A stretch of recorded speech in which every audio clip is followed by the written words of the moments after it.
Hi everybody. In this video, we're going to look at using trigonometric identities to write parametric equations in Cartesian form. We'll work through 3 sets of examples, and if you want to work along with me, you can download this PDF from my website. I'll leave a link below. So in example 1, we've been given that x is 5 cos theta and y is 5 sin theta. We need to find the Cartesian form of these equations. So we need a way of connecting cos and sine. And we can do this through the Pythagorean identity, where cos squared plus sine squared is equal to 1. We can make cos the subject of this equation, and we can make sine the subject of this equation. Then we can substitute them both into here.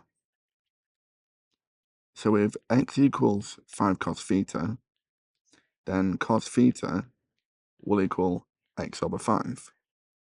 And if y equals 5 sine theta, then sine theta will equal y over 5. Now we can substitute each of these into the identity. So we'll have cos squared x over 5 squared plus sine squared y over 5 squared. This will equal 1. We can expand both pair of brackets, so we've got x squared over 5 squared plus y squared over 5 squared, and this will equal 1.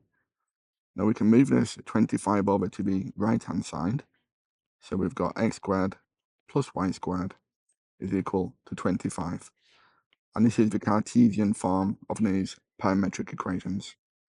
If you want to try and find the Cartesian form of these equations, remember to make sine theta and cos theta the subjects. You can pause the video and come back when you're ready. Okay, so welcome back if you had a go. So we've got x equals 4 plus 3 cos theta. We want to make cos theta the subject, so we'll have x minus 4 over 3. And for y, we have 1 plus 3 sine theta. So if we make sine theta the subject, this will be y minus 1 over 3.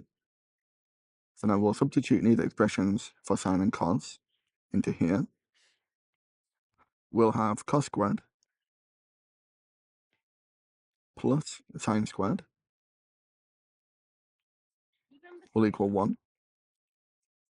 We'll square the numerator and denominator separately. So x minus 4 squared plus y minus 1 squared. Each of these are divided by the 3 squared, which is 9. And then we can move the 9 over to the right hand side. So we've got x minus 4 squared plus y minus 1 squared will equal 9. Okay, how did you get on with that? Let's try example 2. So in question 2, we're going to write each of these in Cartesian form. We need to remember that cosec is 1 over sine and cot is 1 over tan. Do you want to try question A yourself?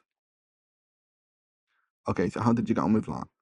We can write x as 2 over sine theta. So sine theta will be 2 over x.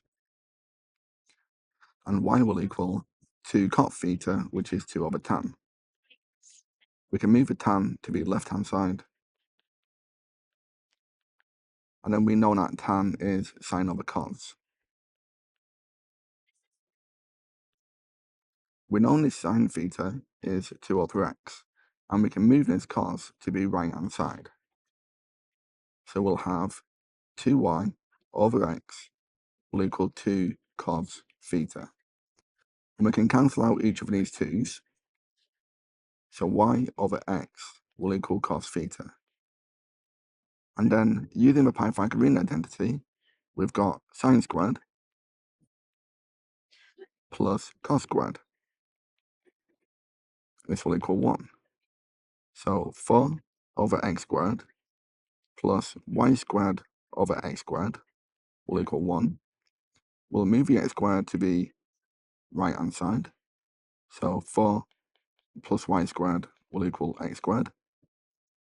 We'll take away the y squared from both sides. So x squared minus y squared will equal 4. So we need to try and write the parametric form in terms of sine and cos. Question B, we need to use the double angle formulae. Do you want to give this question a go? Before we begin, we know that tan 2 theta is a double angle formula, and this will be 2 tan theta over 1 minus tan squared theta. So we'll come back to this in a minute.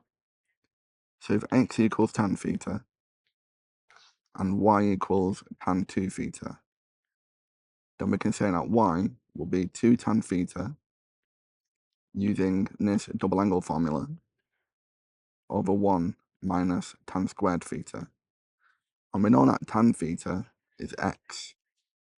So we can say that y will be 2x over 1 minus x squared.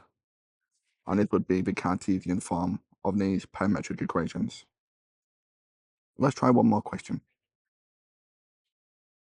So in question 3, we've been given x equals cos theta and y is tan theta plus root 3. Do you want to try and show that this is the Cartesian equation? Because we have cos, we'll use a Pythagorean identity. So we need to write this tan in terms of sine and cos. So y will equal sine theta over cos theta plus root 3. And we know that cos theta is x. So y will equal sine theta over x plus root 3.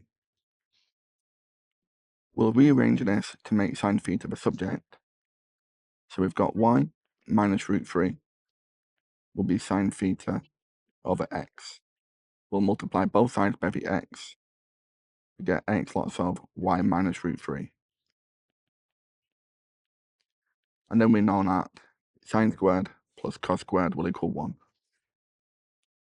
So x multiplied by y minus root 3 all squared plus the cos squared will equal 1. We'll separate these brackets. So x squared multiplied by y minus root 3 squared plus bx squared will equal 1. We'll move this x squared over to the right hand side.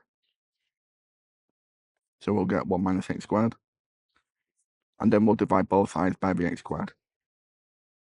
So we've got y minus root 3 squared will be 1 minus x squared over x squared. And now we'll take the square root of both sides. So y minus root 3 will be the square root of 1 minus x squared over x squared. We'll move this negative root 3 over to here, and we'll simplify this right hand side by taking the square root of each of these. So y will be the square root of 1 minus x squared over the square root of x squared plus root 3. Okay? And this is what we're asked to show here. Well, thank you very much for watching. I hope you found that useful. If you want more practice on this topic, you can download the worksheet and view the online lesson from my website. I'll leave a link to that in the description below.